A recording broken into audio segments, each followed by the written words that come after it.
Avez-vous déjà pensé que les promesses les plus puissantes de Dieu sont déjà à votre portée, mais peut-être ne les avez-vous jamais revendiquées?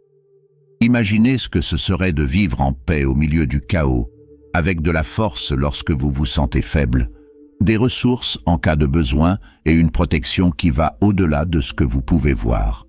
Dans cette vidéo, je vais révéler les promesses transformatrices de Dieu dont de nombreux chrétiens ignorent ou ne savent pas comment les activer dans leur vie.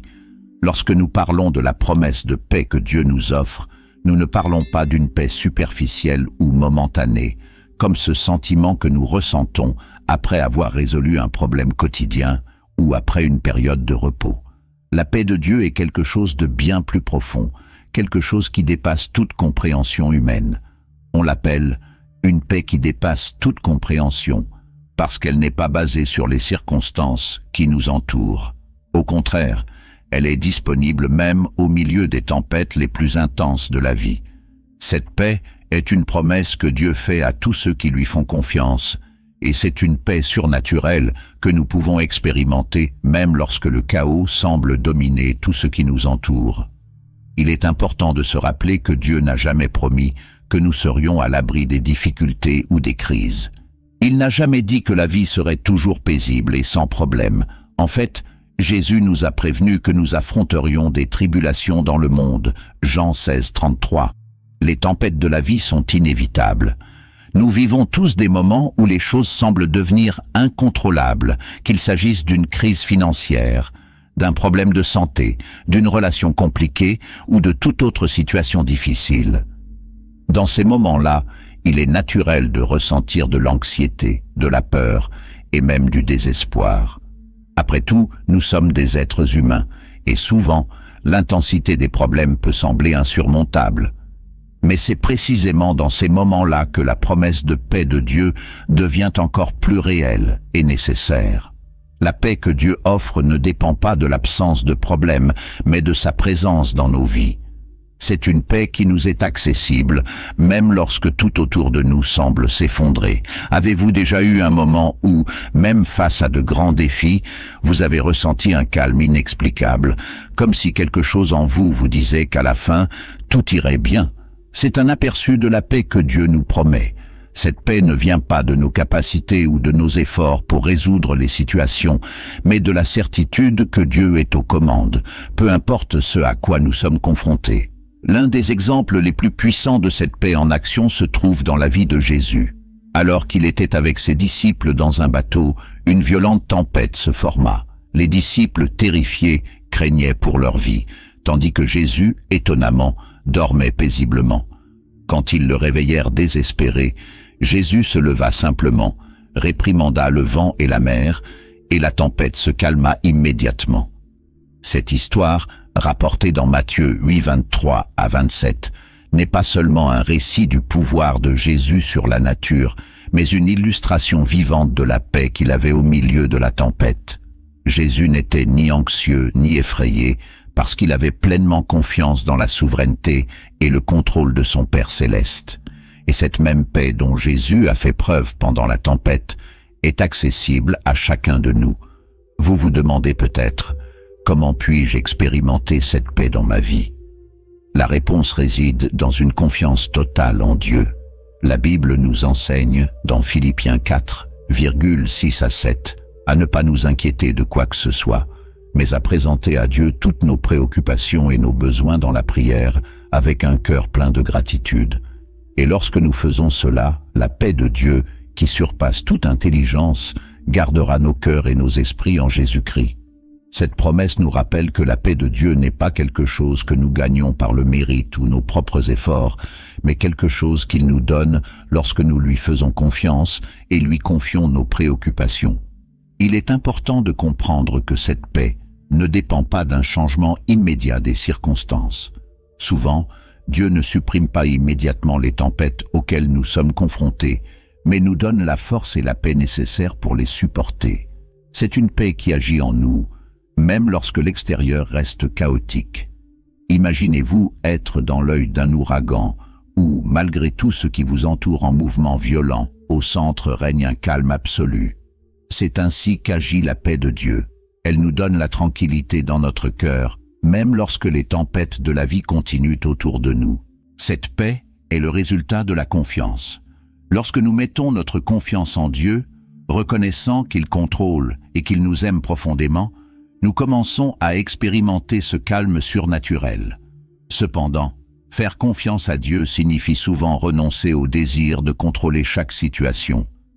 En tant qu'êtres humains, nous avons tendance à vouloir tout résoudre par nous-mêmes, à rechercher des solutions immédiates aux problèmes. Mais la vraie paix vient lorsque nous confions ces problèmes à Dieu, sachant qu'il a le pouvoir de faire ce que nous ne pouvons pas faire, et que sa volonté est toujours bonne, parfaite et agréable. Il y a une histoire puissante dans la Bible qui illustre ce don de confiance et la paix qui en découle. Dans l'Ancien Testament, nous trouvons le roi Josaphat face à une armée ennemie nombreuse et puissante. Il savait que sa propre armée n'avait aucune chance de gagner cette bataille. Au lieu de désespérer ou d'essayer de combattre par ses propres forces, Josaphat a fait quelque chose de remarquable. Il a rassemblé le peuple, a prié et a déclaré que leurs yeux étaient fixés sur Dieu, demandant au Seigneur de combattre pour eux. Et c'est exactement ce qui s'est passé. Dieu est intervenu de manière surnaturelle et le peuple d'Israël a gagné la bataille sans même avoir à se battre. Josaphat a choisi de faire confiance à Dieu plutôt que de désespérer, et la paix dont il a fait l'expérience venait de la connaissance que Dieu était aux commandes. Peut-être êtes-vous aujourd'hui confronté à votre propre combat. Peut-être que les inquiétudes vous consument et que vous vous sentez dépassé. Si tel est votre cas, je veux vous encourager à faire la même chose que Josaphat. Confiez vos combats à Dieu. Faites-lui confiance. Transmettez vos préoccupations à la prière et croyez qu'il a déjà un plan. Même si la solution n'est pas immédiate, la paix promise par Dieu commencera à remplir votre cœur et votre esprit. Cette paix vous soutiendra et vous donnera la force d'affronter tout ce qui se présente à vous sans être dominé par l'anxiété ou la peur. La paix que Dieu offre n'est pas quelque chose de lointain ou d'inatteignable. Il est à votre disposition dès maintenant. Et cette paix n'est pas fragile, elle est inébranlable. Cela ne dépend pas des circonstances qui vous entourent, mais de la présence de Dieu en vous. Lorsque vous faites confiance à Dieu, cette paix commence à façonner votre vision du monde et de vos situations. La peur et l'anxiété commencent à céder la place à la confiance et à l'espoir. Même si les tempêtes de la vie continuent, vous pouvez les traverser avec sérénité, sachant que Dieu est avec vous à chaque étape du chemin. Si vous vous sentez agité, anxieux ou dépassé aujourd'hui, je vous invite à faire une pause et à prier. Demandez à Dieu de vous donner cette paix qui dépasse toute intelligence. Confiez-lui vos soucis et vos défis, et ayez confiance qu'il travaille, même lorsque vous ne pouvez pas voir. C'est sa promesse, la paix au milieu des tempêtes. Et en marchant avec confiance, vous verrez comment cette paix surnaturelle commencera à transformer non seulement votre cœur, mais aussi la façon dont vous abordez chaque situation de la vie. Dieu est fidèle, et la paix qu'il promet est réelle et disponible pour vous, aujourd'hui et toujours. Lorsque nous parlons de la promesse de la force dans la faiblesse, nous avons affaire à l'une des vérités spirituelles les plus profondes et les plus réconfortantes que Dieu nous offre. Le monde nous apprend à valoriser la force, le contrôle, la capacité de faire les choses par nous-mêmes, sans dépendre de personne. Nous sommes encouragés à être autonomes, à résoudre nos propres problèmes et à montrer au monde que nous en sommes capables. Cependant, la vie nous confronte à des moments où ces idées sont remises en question. Nous atteignons des points d'épuisement, des moments où nos propres forces ne suffisent pas, où nous nous sentons épuisés physiquement, émotionnellement ou spirituellement. Et c'est précisément dans ces moments que la promesse de Dieu entre en jeu de manière puissante. Dieu nous promet que c'est lorsque nous sommes faibles qu'il manifeste le plus clairement sa force dans nos vies. C'est une promesse qui semble contraire à la logique humaine. L'idée commune est que nous devons être forts à tout moment, que la faiblesse est quelque chose qu'il faut éviter à tout prix. Cependant, dans la sagesse divine, la faiblesse humaine devient une plateforme pour manifester la puissance de Dieu. Dans 2 Corinthiens 12, 9 l'apôtre Paul partage une incroyable révélation que Dieu lui a donnée. « Ma grâce vous suffit, car ma puissance s'accomplit dans la faiblesse. » Cela nous enseigne quelque chose de fondamental. Notre faiblesse n'est pas un obstacle devant Dieu. Au contraire, c'est un espace où sa force peut se révéler plus pleinement. Lorsque nous arrivons au bout de nous-mêmes, lorsque nos forces s'épuisent, c'est alors que Dieu nous élève par sa puissance divine. L'expérience de Paul est une chose à laquelle beaucoup d'entre nous peuvent s'identifier. Lui, l'un des plus grands apôtres de la foi, a avoué qu'il était confronté à une faiblesse, quelque chose qui le maintenait dépendant de Dieu. Et au lieu de supprimer cette faiblesse, Dieu lui a appris que sa grâce était suffisante. Cela nous montre que parfois Dieu ne supprime pas nos difficultés ou nos faiblesses, mais nous fortifie pour y faire face. En acceptant cette réalité, Paul va jusqu'à dire qu'il se glorifie de ses faiblesses, car c'est à travers elles que repose sur lui la puissance du Christ. Et cette vérité s'applique à nous tous. Au lieu de voir notre faiblesse comme quelque chose à éviter ou à cacher, nous pouvons la voir comme une opportunité pour Dieu d'agir dans nos vies d'une manière que nous ne pourrions jamais imaginer. Dans les moments où nous nous sentons les plus faibles, les plus vulnérables, c'est là que Dieu nous appelle à lui faire entièrement confiance. Pensez à des moments où vous vous êtes senti complètement épuisé, sans la force de continuer, peut-être face à une situation qui semblait sans issue. Peut-être s'agissait-il d'une maladie qui vous a vidé de votre énergie, ou d'un problème émotionnel qui vous a submergé, ou encore d'une série de difficultés qui sont apparues en même temps, vous laissant incapable de faire face à tout cela. Dans ces moments-là, il est facile de sombrer dans le désespoir, de se sentir impuissant ou même de penser qu'il n'y a plus d'espoir. Mais c'est précisément là que Dieu intervient avec sa promesse de force. Il ne nous promet pas que nous ne rencontrerons pas de difficultés, mais il nous assure que lorsque nos forces s'épuiseront, il sera notre force. Jésus lui-même nous en a donné un exemple clair. Lui, qui était pleinement humain et pleinement divin, a connu une faiblesse physique lors de son chemin vers la croix. Dans le jardin de Gethsémani, la nuit précédant sa crucifixion, Jésus a prié le Père en disant « Mon âme est profondément attristée jusqu'à la mort ». Matthieu 26, 38. Il était au sommet de sa faiblesse émotionnelle et spirituelle, ressentant le poids de ce qui allait arriver. Cependant, c'est dans ce moment d'extrême vulnérabilité que Jésus s'est complètement abandonné à la volonté de Dieu. Et que s'est-il passé ensuite? Dieu l'a fortifié pour porter la croix et l'a ensuite élevé à la droite du Père. La faiblesse de Jésus, aux heures les plus sombres de sa vie, a été l'occasion de la manifestation la plus puissante du dessein de Dieu, la rédemption de l'humanité. Cette même force qui a soutenu Jésus dans sa faiblesse est à notre disposition aujourd'hui. C'est une force qui ne vient pas de nous-mêmes, mais de Dieu.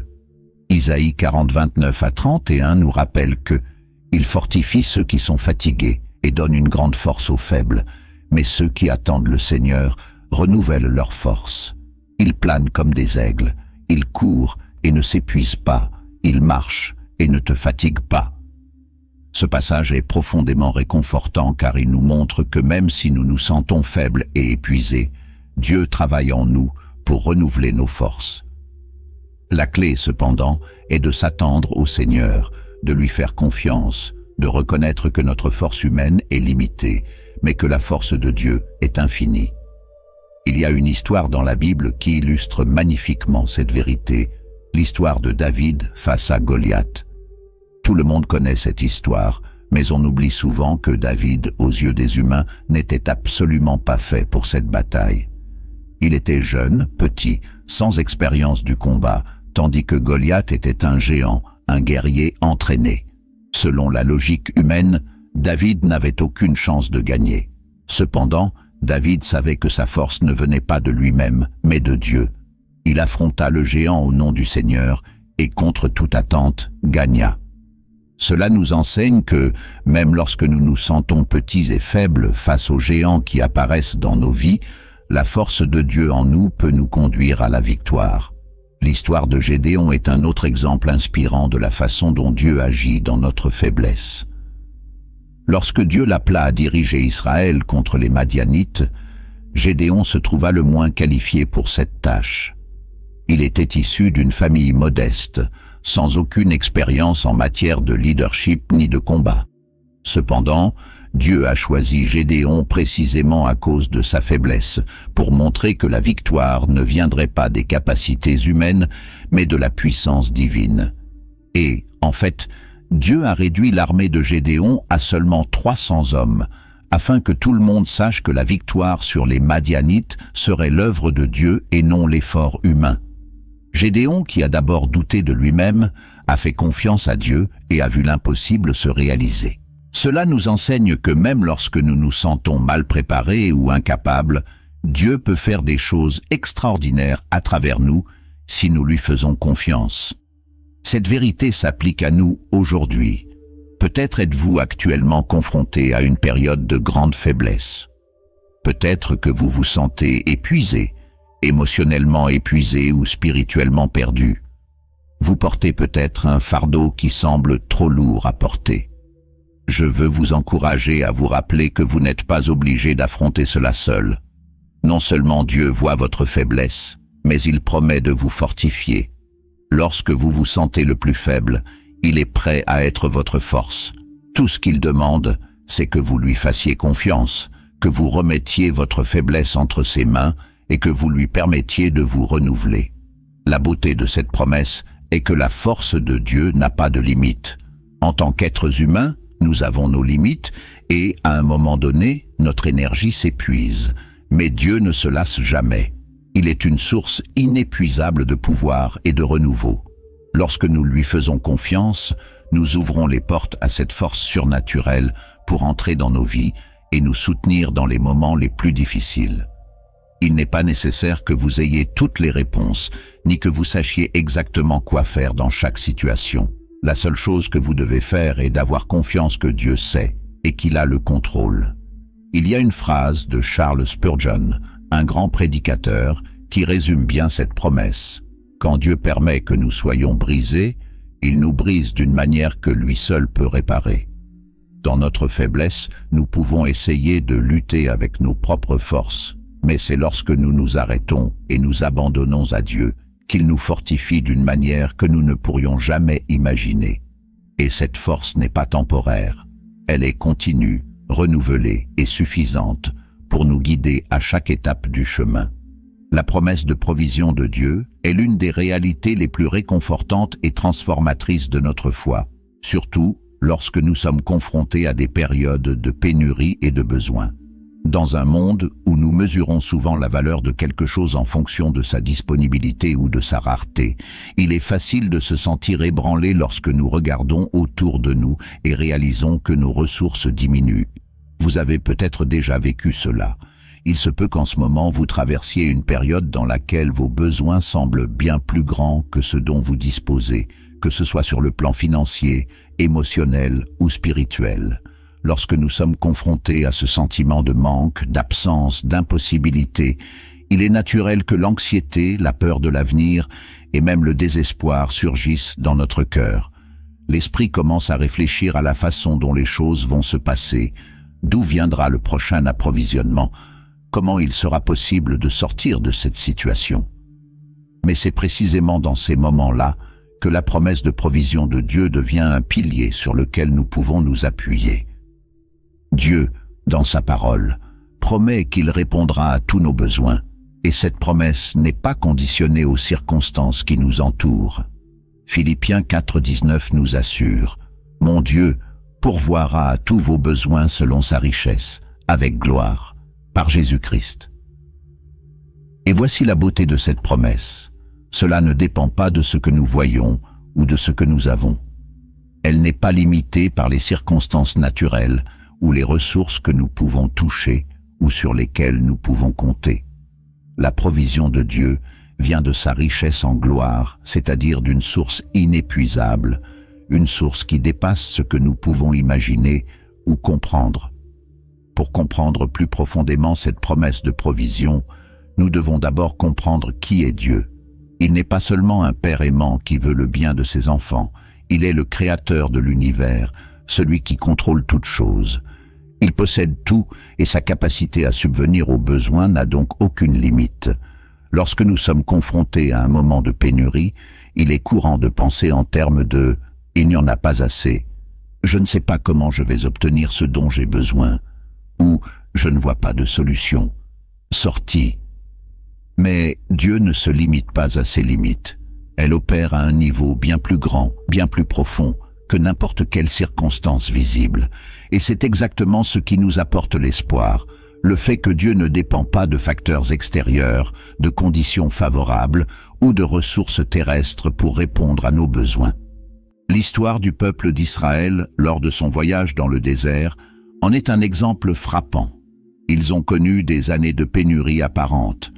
Il n'y avait pas de champs à cultiver, pas d'eau disponible, et pourtant, jour après jour, Dieu pourvoyait à leurs besoins d'une manière qui dépassait la logique humaine.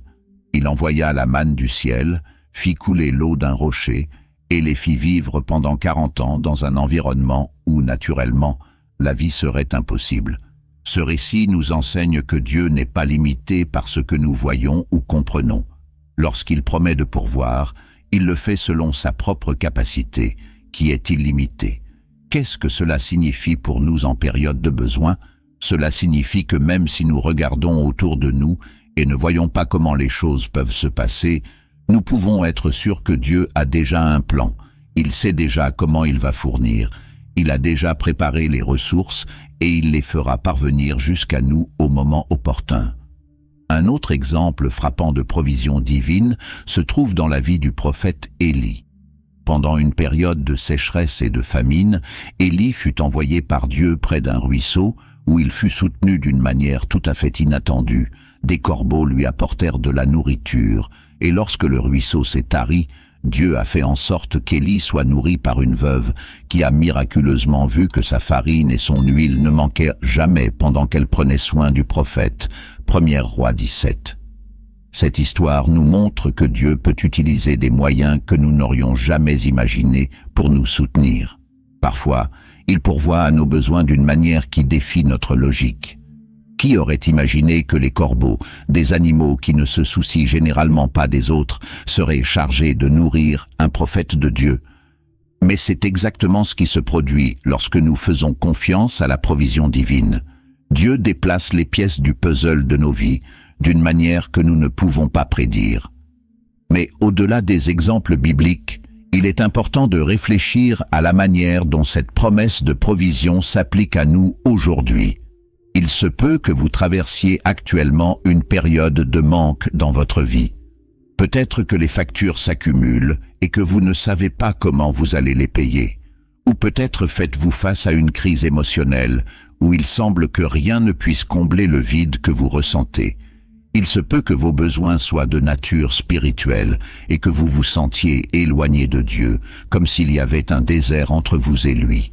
Quel que soit le type de pénurie auquel vous faites face, Dieu est le même qui a pourvu à Israël. Dans le désert, qui a soutenu Élie pendant la sécheresse et qui a multiplié les pains et les poissons pour nourrir une multitude affamée. Dieu nous invite à lui faire confiance, même lorsque la situation semble désespérée. L'invitation que Dieu nous adresse dans les moments de pénurie est que nous détournions nos yeux de notre manque et que nous les placions sur lui. Il nous appelle à nous concentrer sur ce qu'il est capable de faire et non sur ce que nous ne pouvons pas faire. Jésus en parle dans Matthieu 6, 25 à 34 lorsqu'il nous demande de ne pas nous soucier de ce que nous mangeons ou portons, car notre Père céleste sait ce dont nous avons besoin. Au lieu de nous laisser consumer par l'anxiété, Jésus nous encourage à rechercher d'abord le royaume de Dieu et toutes les autres choses nous seront données par surcroît. Cela signifie que lorsque nous faisons de Dieu notre priorité, lorsque nous lui faisons confiance, il prend soin de chaque détail de nos besoins. Il nous invite à vivre en paix, sachant qu'il est notre pourvoyeur et que rien ne nous manquera. Cela ne veut pas dire que nous ne traverserons pas des moments difficiles. La vie a ses hauts et ses bas, et la foi en Dieu ne nous dispense pas de faire face aux défis. Mais la grande différence est que même en période de pénurie, nous pouvons avoir la certitude que Dieu est aux commandes et qu'il répondra à tous nos besoins au bon moment et de la bonne manière. Ce qu'il nous demande, c'est la confiance. La confiance de croire que, même si nous ne voyons pas le chemin, il a déjà préparé la provision. La confiance de croire que même lorsqu'il semble qu'il n'y ait pas assez de ressources, il peut multiplier le peu que nous avons. La confiance de savoir que même lorsque nous ne comprenons pas, il travaille en notre faveur. Un exemple moderne de cette confiance peut être vu dans l'histoire de personnes qui, en pleine crise financière, ont choisi de faire confiance à la promesse de Dieu. Il existe de nombreux témoignages de familles qui, après avoir perdu leur principale source de revenus, ont prié, fait confiance à Dieu et, de manière inattendue, ont été soutenus. Certains ont reçu l'aide d'amis et de membres de leur famille qui ne savaient pas qu'ils étaient prêts à aider. D'autres ont vu apparaître des opportunités d'emploi là où ils s'y attendaient le moins. Dieu, dans sa bonté, a non seulement répondu aux besoins de ces familles, mais il l'a fait d'une manière qui a accru leur foi, montrant que lorsque nous avons confiance en sa provision, il prend soin de nous jusque dans les moindres détails. Si vous êtes actuellement confronté à une période de pénurie, je tiens à vous encourager à tourner votre cœur vers cette promesse de provision. Dieu connaît chacun de vos besoins. Il sait ce dont vous avez besoin avant même que vous le demandiez. Et non seulement il connaît vos besoins, mais il prend plaisir à y répondre. Lorsque nous faisons confiance à Dieu comme pourvoyeur, nous pouvons être assurés qu'il est fidèle et que, au bon moment, sa provision viendra. Cela n'arrive peut-être pas comme nous l'espérons ou au moment que nous pensons idéal, mais cela arrive toujours. Dieu ne manque jamais à ses promesses. N'oubliez pas que la provision de Dieu n'est pas limitée par les circonstances de ce monde. Votre source d'approvisionnement est inépuisable. Votre capacité d'approvisionnement est infinie. Il est le Dieu qui multiplie, qui crée, qui soutient. Lorsque vous lui faites confiance, vous vous mettez en mesure de recevoir la provision qu'il a déjà préparée pour vous. Faites confiance à sa promesse. Priez avec foi et sachez que Dieu est fidèle pour pourvoir à tous vos besoins selon ses richesses en gloire par le Christ Jésus. Lorsque nous parlons de la promesse de guérison et de restauration offerte par Dieu, nous faisons référence à quelque chose de bien plus profond que la simple guérison physique, même si cela constitue également une partie importante de ce que Dieu peut accomplir dans nos vies. Dieu est un Dieu complet et sa promesse de guérison englobe toutes les dimensions de l'être humain, physique, émotionnel et spirituel. Il ne se soucie pas seulement de notre santé physique, mais aussi des aspects les plus profonds de notre âme, des blessures que nous portons souvent à l'intérieur et qui ne sont pas visibles à l'œil nu, mais qui peuvent être encore plus douloureuses que n'importe quelle maladie physique. Pour comprendre cette promesse de Dieu, nous devons revenir au cœur de sa nature. Il est un Dieu de restauration. Depuis le début de la création, nous voyons que Dieu a toujours été impliqué dans le processus de restauration, de guérison et de rétablissement de la plénitude de ce qui était brisé. Lorsque le péché est entré dans le monde et a apporté avec lui la douleur, la maladie et la séparation entre Dieu et l'homme, le plan de Dieu était de restaurer tout cela par son amour et sa puissance rédemptrice. La guérison et la restauration sont des expressions de la compassion et du soin de Dieu envers chacun de nous. Il veut non seulement que nous vivions en paix, mais que nous expérimentions une guérison qui transforme complètement nos vies à tous les niveaux. Peut-être vous êtes-vous demandé si cette promesse de guérison et de restauration était vraiment pour vous. Vous souffrez peut-être d'une maladie physique depuis un certain temps, ou peut-être souffrez-vous d'une douleur émotionnelle profonde, comme la perte de quelqu'un, un traumatisme passé, ou même des blessures causées par des relations brisées. Dans ces moments-là, il est courant de se sentir seul face à notre douleur, comme si personne ne pouvait pleinement comprendre ce que nous vivons. Mais Dieu voit et comprend complètement votre douleur. Il connaît chaque partie de votre être et sait exactement où se trouve la blessure, même celle que vous avez peut-être essayé de cacher aux autres et même à vous-même. Dans sa parole, Dieu promet qu'il est le Seigneur qui guérit.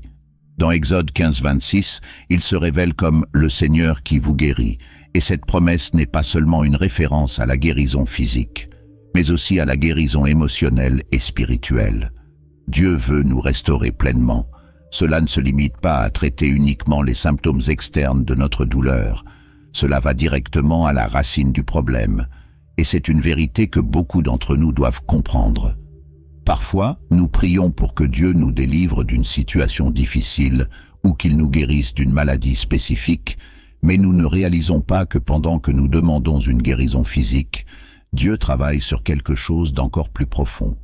Il guérit nos cœurs, renouvelle notre esprit et restaure des domaines de notre vie qui ont pu être fragmentés pendant des années. Un exemple clair de cette guérison complète se trouve dans la vie de Jésus.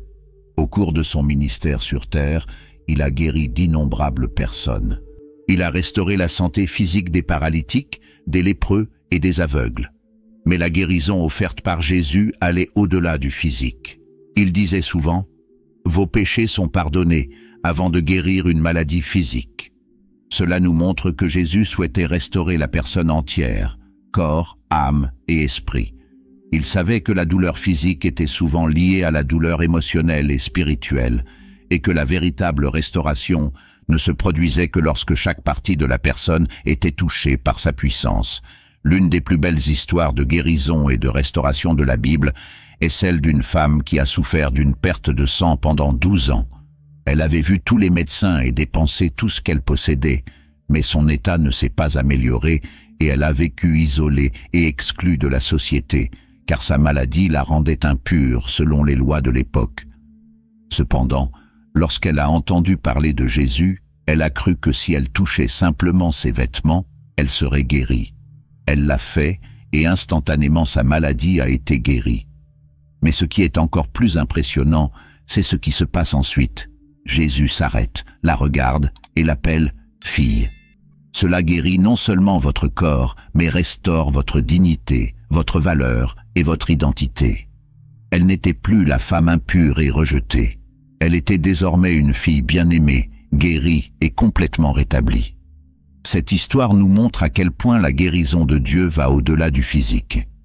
Il se soucie de tous les aspects de notre être et souhaite que nous connaissions une restauration complète. Souvent, lorsque nous éprouvons une douleur émotionnelle ou spirituelle, le sentiment de perte, de culpabilité, de honte ou d'abandon peut nous briser intérieurement. Ces blessures peuvent être le résultat d'un traumatisme, d'erreurs que nous avons commises ou même de choses que d'autres nous ont faites. La douleur émotionnelle est profonde et, si elle n'est pas traitée, peut nous emprisonner, nous conduisant à un état de désespoir. Mais c'est précisément à ce moment-là que la promesse divine de guérison et de restauration devient une lumière au milieu des ténèbres.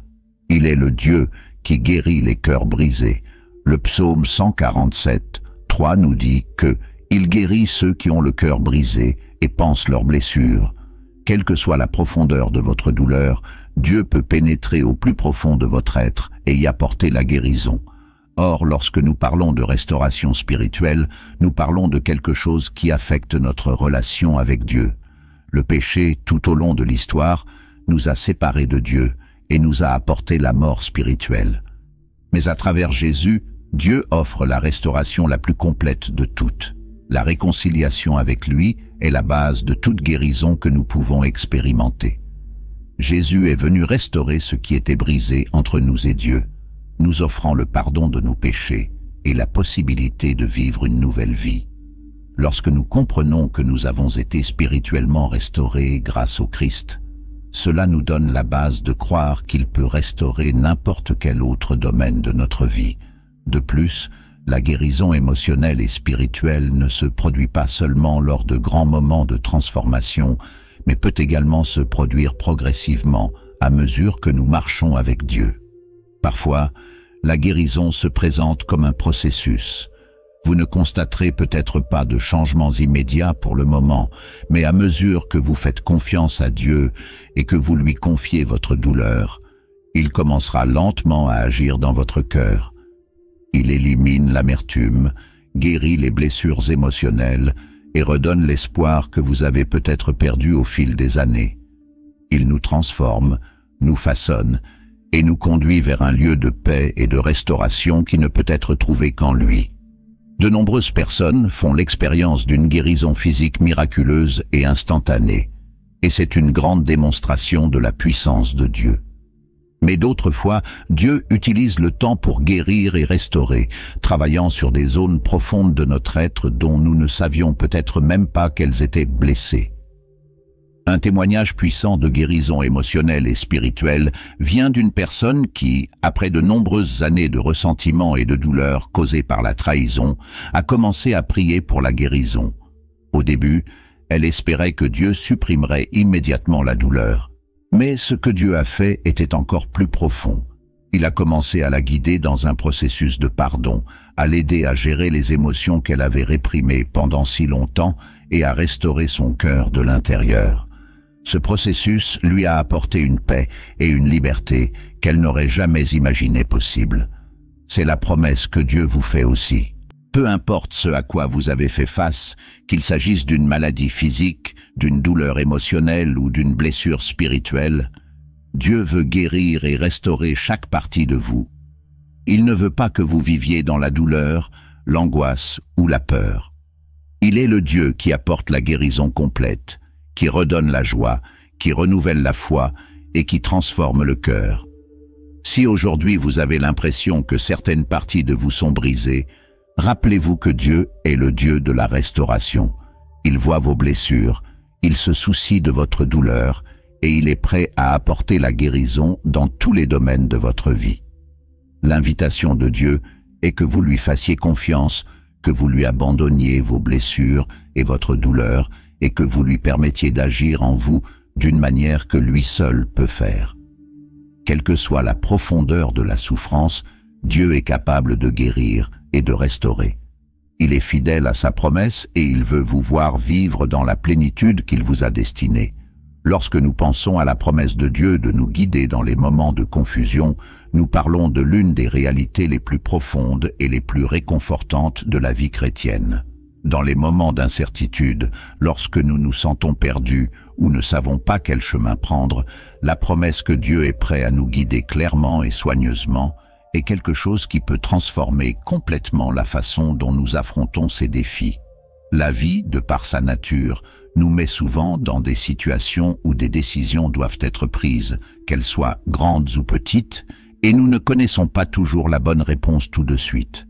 C'est dans ces moments où nous nous sentons entourés d'indécision ou de confusion que la promesse de Dieu devient une ancre, nous rappelant que nous n'avons pas besoin de marcher seuls ou aveugles, car il est avec nous pour nous montrer le chemin. Pensez un instant aux situations dans lesquelles vous vous êtes senti le plus confus. Peut-être étiez-vous confronté à une décision importante dans votre vie personnelle, au travail ou même dans des problèmes spirituels plus profonds. Dans des moments comme celui-ci, il est courant d'être envahi par le doute, par la peur de faire le mauvais choix, de suivre un chemin qui pourrait nous nuire ou nous éloigner du projet de Dieu. Le cœur humain recherche souvent des garanties et des certitudes avant d'agir, mais la réalité est que nous ne pouvons pas toujours avoir une vue d'ensemble. La vie est pleine d'incertitudes et nous nous retrouvons souvent confrontés à des croisées de chemins où la clarté semble lointaine.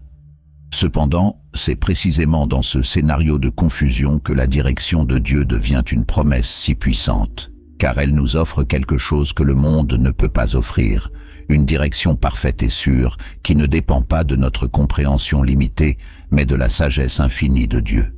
Dieu, dans sa bonté et son amour, ne nous laisse jamais seuls dans ces moments-là. Il connaît notre tendance naturelle à nous sentir perdus lorsque nous ne savons pas quel chemin prendre. C'est pourquoi, à plusieurs reprises dans les Écritures, il nous assure qu'il est prêt à nous guider. Il nous guide non seulement lorsque les choses sont claires et faciles, mais surtout lorsque la vie semble floue et incertaine.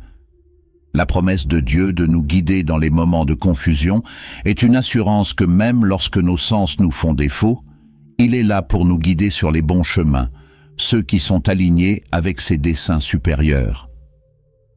L'un des passages les plus connus qui apporte un grand réconfort dans les moments d'indécision est Proverbe 3, 5 à 6, qui dit « Confie-toi au Seigneur de tout ton cœur et ne t'appuie pas sur ta propre intelligence. Reconnaissez-le dans toutes vos voies, et il aplanira vos sentiers. » Ces paroles nous encouragent non seulement à faire confiance à Dieu, mais elles nous rappellent également que notre propre compréhension est limitée. Bien souvent, nous essayons de résoudre nos incertitudes en nous basant uniquement sur notre logique ou sur les informations dont nous disposons. Mais Dieu nous invite à aller au-delà. Il nous appelle à mettre toute notre confiance en lui, non pas partiellement, mais complètement. Et ce faisant, il promet de rendre nos sentiers droits. Cela signifie que même si le chemin semble tortueux ou déroutant au début, Dieu le rendra clair et droit si nous lui faisons confiance pour nous guider. Cette promesse est profondément réconfortante, car elle nous libère du fardeau d'essayer de tout comprendre par nous-mêmes. Nous n'avons pas besoin de nous sentir dépassés ou anxieux, de ne pas savoir exactement quoi faire à tout moment. La direction de Dieu nous apporte la paix parce que nous savons qu'il contrôle et que son plan pour nos vies est toujours bon. Nous souhaitons souvent voir le chemin complet avant de faire le premier pas, mais la direction de Dieu ne nous est pas toujours révélée d'un seul coup. Il nous guide étape par étape, nous demandant de lui faire confiance pour la prochaine étape, même si nous ne pouvons pas encore voir ce qui va suivre. C'est l'exercice de la foi. Marcher avec la certitude qu'à mesure que nous faisons un pas dans l'obéissance, Dieu éclairera le suivant. Dans les moments de confusion, notre tendance humaine est d'essayer de tout résoudre rapidement, en cherchant des réponses immédiates. Mais Dieu utilise souvent ces moments pour nous apprendre à attendre et à dépendre de lui de manière plus profonde. Attendre, bien que difficile, fait souvent partie du processus de discernement de la direction de Dieu. Il ne nous donne peut-être pas la réponse immédiate que nous souhaitons, mais cela ne veut pas dire qu'il n'écoute pas. Parfois, retarder est la manière dont Dieu nous apprend à lui faire davantage confiance, à développer la patience et à apprendre à entendre sa voix au milieu du silence. La Bible regorge d'exemples de personnes qui, dans des moments d'incertitude, ont attendu la direction de Dieu et, lorsque le moment était venu, il leur a clairement montré quoi faire. Pensez par exemple à l'histoire du peuple d'Israël dans le désert. Ils ne savaient pas où aller ni comment se rendre à la terre promise, mais Dieu ne les a pas laissés à la dérive. Il les fit passer à travers une colonne de nuée le jour et une colonne de feu la nuit. Exode 13, 21. Ils ne pouvaient pas voir la destination finale, mais ils savaient que tant qu'ils suivraient la présence de Dieu, ils seraient sur le bon chemin. C'est une image puissante de la façon dont Dieu nous guide. Il ne nous révèle peut-être pas tout le chemin d'un coup, mais il nous donne toujours suffisamment de lumière pour la prochaine étape. Et cette lumière est suffisante pour nous maintenir sur la bonne voie, même lorsque l'avenir semble incertain. En plus de nous guider étape par étape, Dieu utilise également sa parole pour nous orienter. Nous recherchons souvent des réponses à des décisions spécifiques dans notre vie, et Dieu a déjà placé des principes et des conseils clairs dans les Écritures. La Bible est décrite comme « une lampe à mes pieds et une lumière sur mon chemin ». Psaume 119, 105. Ce qui signifie qu'en méditant sur la parole de Dieu, nous trouvons la direction et la sagesse nécessaires pour faire face aux situations les plus complexes de la vie. Parfois, en période de confusion, la réponse que nous cherchons est déjà dans la Bible, attendant que nous la trouvions et l'appliquions à notre situation.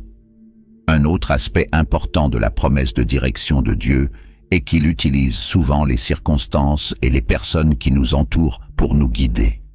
En période de confusion, Dieu peut placer des personnes sages sur notre chemin, des conseillers ou des amis qui partagent des paroles de sagesse qui nous aident à voir la situation sous un nouvel angle. Cela peut également ouvrir ou fermer des portes d'opportunité, nous montrant quel chemin suivre ou éviter.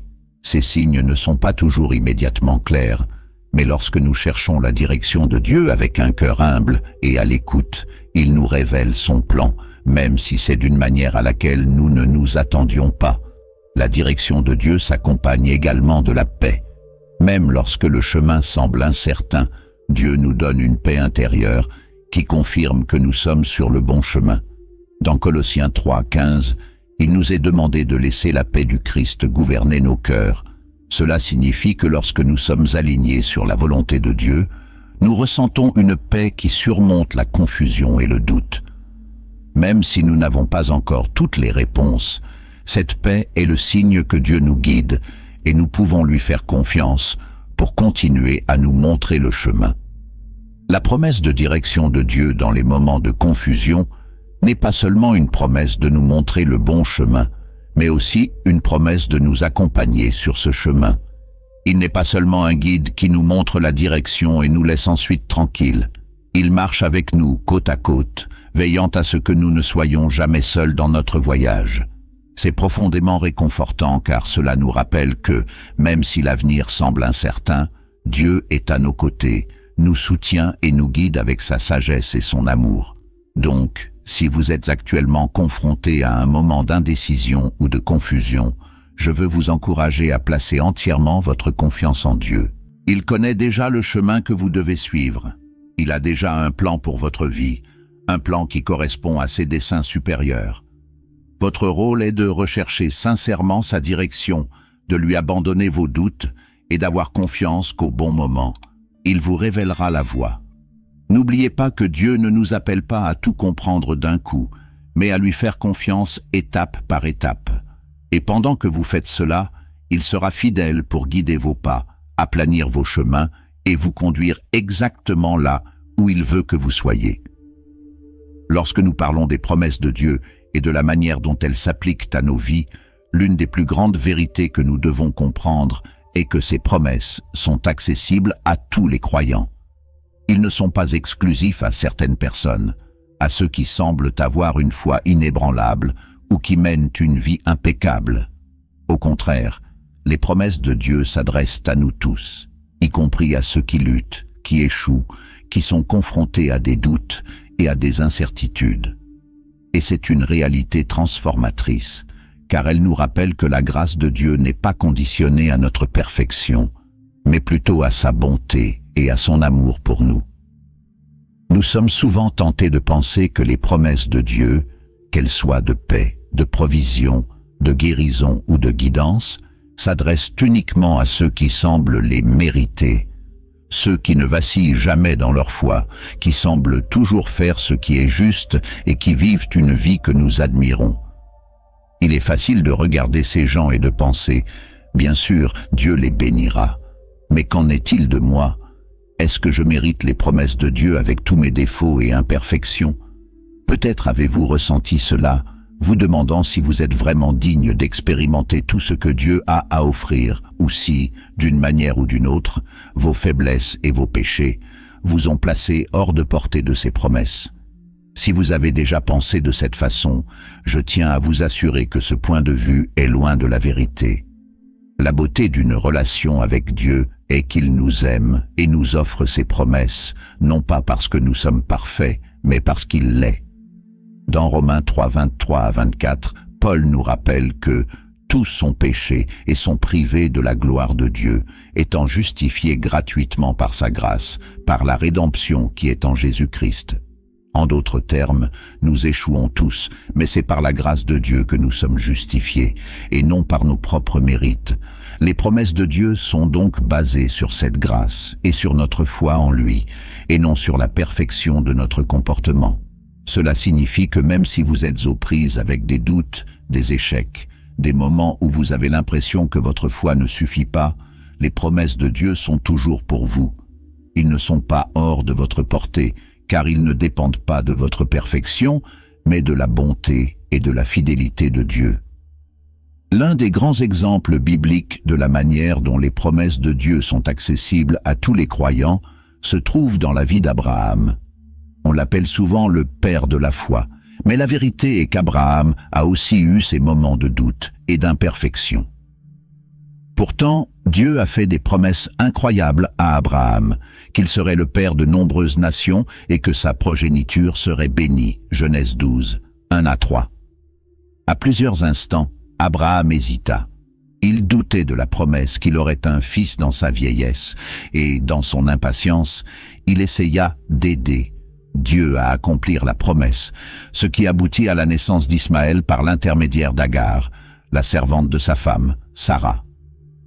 Pourtant, malgré ses échecs, Dieu est resté fidèle à sa promesse.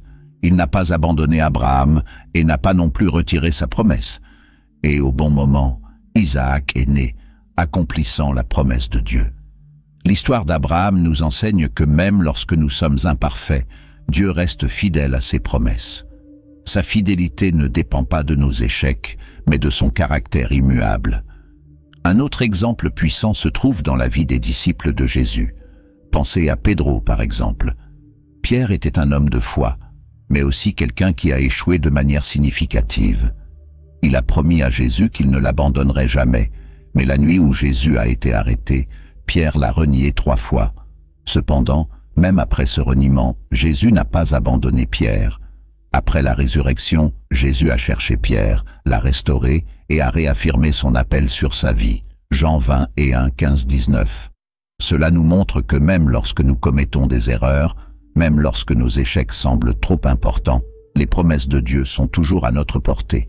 Pierre a été puissamment utilisé par Dieu après cette restauration, et cela nous rappelle que nos échecs ne nous disqualifient pas des promesses de Dieu.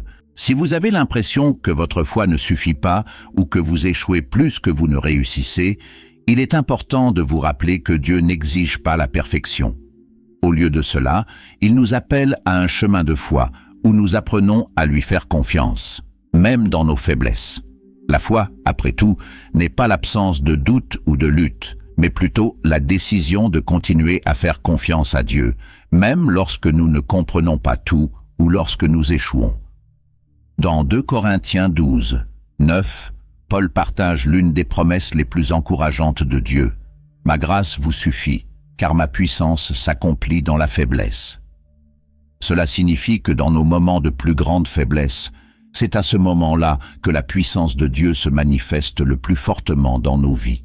Ces promesses ne sont pas réservées à ceux qui semblent tout maîtriser. Ils s'adressent à nous tous qui, même au milieu des difficultés et des incertitudes, choisissons de faire confiance à la grâce de Dieu. Dieu est un Père aimant et, comme tout Père, il veut bénir tous ses enfants, quels que soient leurs défauts ou leurs imperfections. Lorsque nous examinons les promesses qu'il a faites tout au long de l'Écriture, nous constatons qu'elles sont toujours basées sur sa gentillesse, son amour et son désir de nous voir prospérer spirituellement, émotionnellement et physiquement. Il n'existe pas de liste parfaite d'exigences que nous devons remplir pour recevoir ces promesses. Ce qu'il recherche, c'est un cœur ouvert, prêt à croire que, même dans notre imperfection, il est fidèle pour accomplir tout ce qu'il a promis. Pensez au voleur sur la croix à côté de Jésus. C'était un homme qui, aux yeux du monde, avait lamentablement échoué. Sa vie a été marquée par des erreurs et des péchés, et en conséquence, il a été crucifié. Cependant, dans ses derniers instants, il reconnut Jésus comme Seigneur et demanda miséricorde. « Souviens-toi de moi quand tu entreras dans ton royaume. » Luc 23, 42. La réponse de Jésus fut immédiate et pleine de grâce. « Aujourd'hui, tu seras avec moi au paradis. » Luc 23, 43. Cela nous montre que peu importe qui nous sommes ou ce que nous avons fait, les promesses de Dieu sont accessibles à tous ceux qui placent leur foi en lui, même dans les moments les plus improbables.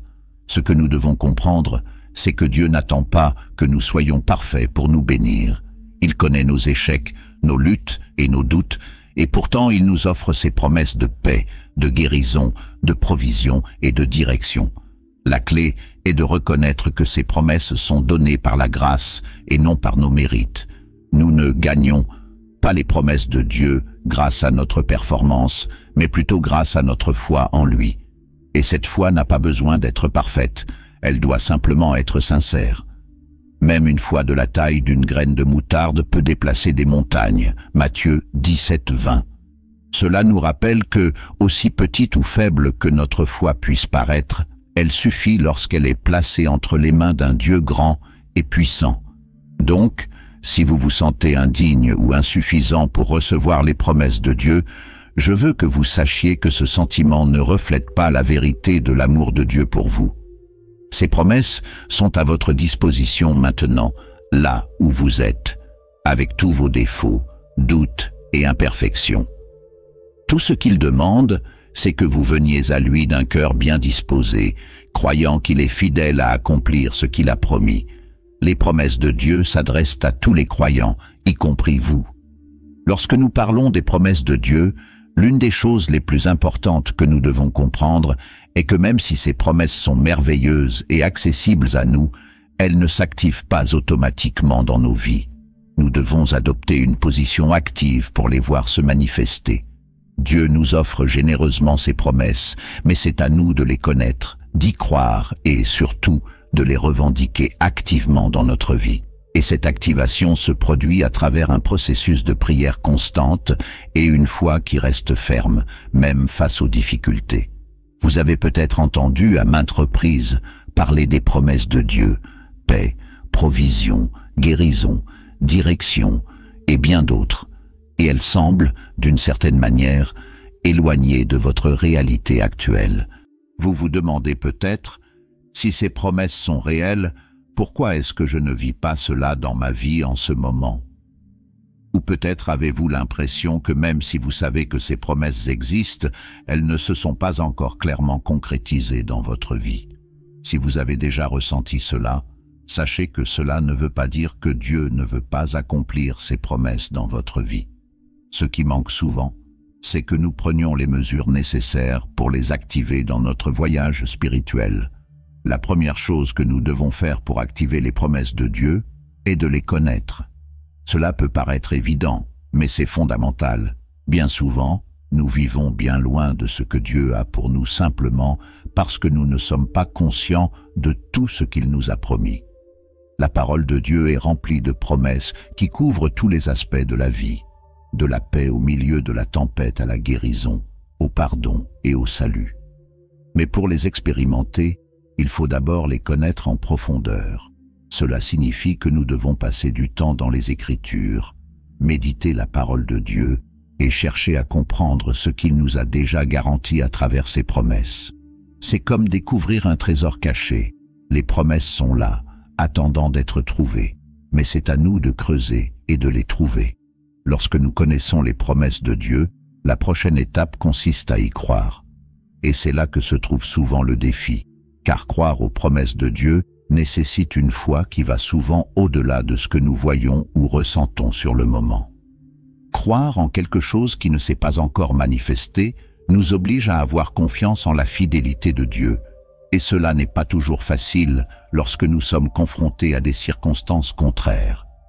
Mais c'est exactement ce qu'est la foi, l'assurance des choses que nous espérons et la conviction des choses que nous ne voyons pas. Hébreux 11, 1. Dieu nous appelle à croire en ses promesses, même lorsque le scénario qui nous entoure semble indiquer le contraire. Pensez par exemple à Abraham. Dieu lui a promis qu'il serait le père de nombreuses nations, mais au début, tout ce qu'Abraham a vu était sa vieillesse et la stérilité de sa femme Sarah. Humainement parlant, les circonstances n'indiquèrent pas que la promesse serait tenue. Mais malgré cela, Abraham a choisi de croire la parole de Dieu. Romains 4, 18, 21 nous dit que Abraham, espérant contre toute espérance, crut. Il ne s'est pas laissé ébranler par l'impossibilité de la situation, mais est resté ferme, confiant que Dieu était fidèle pour accomplir ce qu'il avait promis. De même, lorsque nous connaissons les promesses de Dieu, nous devons y croire, même si les circonstances disent le contraire. Cette foi est la première étape pour voir les promesses se réaliser. Cependant, la connaissance et la foi seules ne suffisent pas. Nous devons également agir, et cette action se fait principalement par la prière. La prière est le moyen par lequel nous revendiquons les promesses de Dieu. Il ne s'agit pas d'une prière passive, dans laquelle nous demandons simplement une fois et attendons ensuite que les choses se produisent. C'est une prière continue et fervente, dans laquelle nous plaçons devant Dieu nos besoins, nos espoirs et nos attentes, en les alignant sur ce qu'il a déjà promis dans sa parole. Lorsque nous prions, nous donnons, d'une certaine manière, la permission à Dieu d'agir dans nos vies selon ses promesses. La prière est notre canal de communication avec Dieu et le moyen par lequel nous activons ses promesses dans notre réalité. Jésus lui-même nous a appris à prier avec persévérance. Dans Luc 18, il raconte la parabole de la veuve persistante qui n'a cessé de crier au juge jusqu'à ce que sa cause soit entendue. Le sens de la parabole est clair. Si même un juge injuste a accédé à la demande de la veuve en raison de son insistance, combien plus Dieu, qui est juste et aimant, répondra-t-il aux demandes de ceux qui le cherchent avec foi et persévérance? Cela nous enseigne que, pour activer les promesses de Dieu dans nos vies, nous devons prier avec persévérance. Nous ne pouvons pas abandonner si la réponse n'arrive pas immédiatement. Bien souvent, les promesses de Dieu se manifestent à son époque, et notre rôle est de continuer à prier et à croire jusqu'à ce qu'elles se réalisent. Cette prière persistante est une démonstration de notre confiance en Dieu. Lorsque nous prions continuellement, nous disons à Dieu que nous croyons en lui, que nous sommes convaincus qu'il tiendra ses promesses, même si nous ne pouvons pas encore en voir les résultats. La prière est donc un acte de foi. Et lorsque nous prions, quelque chose de puissant se produit. Notre foi est renforcée, notre esprit est renouvelé, et nous commençons à réaliser que Dieu agit effectivement dans nos vies, même si de manière invisible au début. Un autre aspect important de l'activation des promesses de Dieu est de rester vigilant et conscient de ce qu'il fait autour de nous. Souvent, Dieu commence à manifester ses promesses de manière petite et subtile, et nous devons être sensibles à ses actions.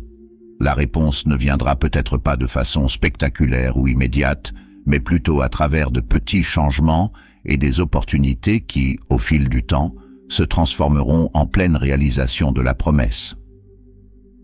Une partie du processus d'activation des promesses consiste à être attentif à reconnaître ces actions de Dieu et à profiter des opportunités qu'il met sur notre chemin. En outre, il est important de se rappeler que la foi continue exige également de la patience. Beaucoup de promesses de Dieu mettent du temps à se manifester pleinement. Vous priez peut-être pour quelque chose qui ne s'est pas encore produit, mais cela ne veut pas dire que Dieu n'écoute pas ou que ses promesses n'ont pas été tenues. Le timing de Dieu est différent du nôtre, et il travaille toujours sur un plan plus grand que ce que nous pouvons voir. Pendant que nous attendons, notre confiance en Dieu se façonne et notre foi s'affine. Enfin, je veux vous encourager non seulement à connaître les promesses de Dieu et à prier pour elles, mais aussi à déclarer ces promesses tout au long de votre vie. Nos paroles ont du pouvoir, et lorsque nous prononçons les promesses de Dieu, nous réaffirmons notre foi et alignons nos pensées et notre cœur sur la vérité de sa parole. Lorsque nous sommes confrontés à des difficultés, au lieu de nous concentrer sur le problème, nous pouvons choisir de proclamer les promesses de Dieu avec conviction. Si nous éprouvons de l'anxiété, nous pouvons déclarer la promesse de Philippiens 4:7. « Et la paix de Dieu, qui surpasse toute intelligence, gardera vos cœurs et vos pensées en Jésus-Christ. » Si nous sommes confrontés à une pénurie, nous pouvons nous rappeler et déclarer Philippiens 4:19. « Mon Dieu pourvoira à tous vos besoins selon sa richesse, avec gloire, par Jésus-Christ. » En déclarant les promesses de Dieu, notre foi est renforcée et nous commençons à voir le monde qui nous entoure d'une manière différente. Les circonstances ne changent peut-être pas immédiatement, mais notre perspective change parce que nous alignons nos pensées sur celles de Dieu. Et lorsque notre esprit et notre cœur sont alignés sur les promesses de Dieu, nous sommes dans un endroit où nous pouvons expérimenter la plénitude de ce qu'il a pour nous. N'oubliez pas que l'activation des promesses de Dieu est un processus continu de connaissance, de croyance, de prière et de déclaration. Dieu a déjà tout mis à votre disposition et il est fidèle à tenir ses promesses. Mais il nous appelle également à participer activement à ce processus, en lui faisant confiance, en priant avec persévérance et en déclarant ses promesses sur nos vies. Plus vous approfondirez ce processus, plus vous verrez les promesses de Dieu se réaliser dans votre vie, non pas parce que vous le méritez, mais parce qu'il est fidèle et bon.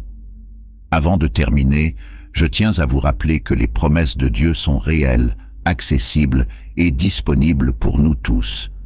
Ce qui fait la différence, c'est de les connaître, de croire en eux et de les activer par la prière et une foi continue.